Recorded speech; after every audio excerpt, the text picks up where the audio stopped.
প্রিয় দর্শক, আসসালামু আলাইকুম। দর্শক, আপনাদের প্রীতি ও শুভেচ্ছা জানিয়ে শুরু করছি আমাদের আজকের প্রতিবেদন। তো দর্শক, দেখতেই পাচ্ছেন আমাদের সামনে এক আপু দাঁড়িয়ে আছে। আমরা তার গল্পটা শুনবো, জানবো আপু কেন আমাদের ইউটিউবের মাঝে আসলেন, তিনি কি বলতে চান। আপু আসসালামু আলাইকুম, ওয়ালাইকুম সালাম। কেমন আছেন? আলহামদুলিল্লাহ ভালো। নাম কি আপনার? খুশি। মাশাআল্লাহ, সবসময় হাসি খুশি থাকেন তো নাকি? হ্যাঁ থাকি। বিয়ে শাদী করছেন? হ্যাঁ করছি। যা, খুশি আপু, গিয়ে বিয়ে করছেন তো বিয়ে করে খুশি তো নাকি হ্যাপি, কোনটা? হ্যাঁ দুটোটাই ছিলাম, এখন তো হ্যাপিও নাই খুশিও নাই। কিছুতেই নাই, সুখেও নাই। সুখেও নাই। কি ছিল বলেন তো? স্বামী মারা গেছে, একটা বাচ্চা নিয়ে খুবই সমস্যার মধ্যে আছি ভাই বোনের কাছে এখন।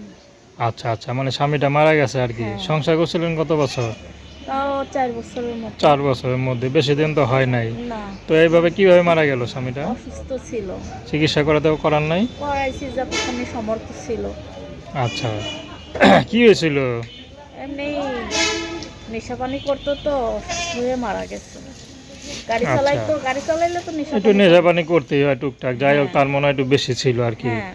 আচ্ছা আচ্ছা, তো এখন কিভাবে চলেন? এখন আছি ভাই ভাবির বাসায়, তাদের অনেক কথাই শুনতে হয়। আমার স্বামী থাকতে তো আমার কোনো কষ্টই ছিল না। ডাল ভাত খাওয়া সুখে ছিলেন নাকি? হ্যাঁ। তো এখন স্বামীটা মারা যাওয়ায় এখন ভাই ভাবি কষ্ট দেয়। হ্যাঁ। তো ভাই ভাবির বাসা না, ওইটা বাবা মার বাসা ওঠা যায় না নাকি? বাবা মা তো নাই, এখন ভাই ভাবির বাসাতেই উঠছে। আচ্ছা আচ্ছা, বাবা মা নাই।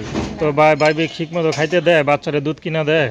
না ঠিক মতো খাইতে দেয় না। আমার ছেলে আছে একটা 7 বছরের, ওরা নিয়ে খুবই সমস্যা আছে। আচ্ছা, ছেলেটা মাদ্রাসায় পড়ে, খুবই কষ্ট আছে। এখন কি বিয়ে শাদী করবে না? যদি কেউ আমার বাচ্চাটার দায়িত্ব নেয়, বাচ্চাটারে ঠিক মতো খাওয়াইতে পারি না, এটাই জীবনে বড় কষ্ট। আচ্ছা, দায়িত্ব নিলে তাহলে তার সাথে তার বয়স বেশি হয়, যদি বিবাহিত হয়? আমি যার বয়স বেশি সে যদি বিয়ে শাদী করতে চায় তার কাছেই বুঝবো, কিন্তু অল্প বয়সের মানুষ আমার সাথে তো আমার যোগাযোগ না করাই ভালো হ্যাঁ। নাকি? আচ্ছা, তো নাম্বারটা কি বলতে পারেন? হ্যাঁ পারি। বলেন। 018-320-96861। একবার বলেন। 018-320-96861। তো দর্শক, প্রেম ভালোবাসা সাহায্য সহযোগিতা বিয়ে শাদী করা একান্ত আপনাদের ব্যক্তিগত ব্যাপার।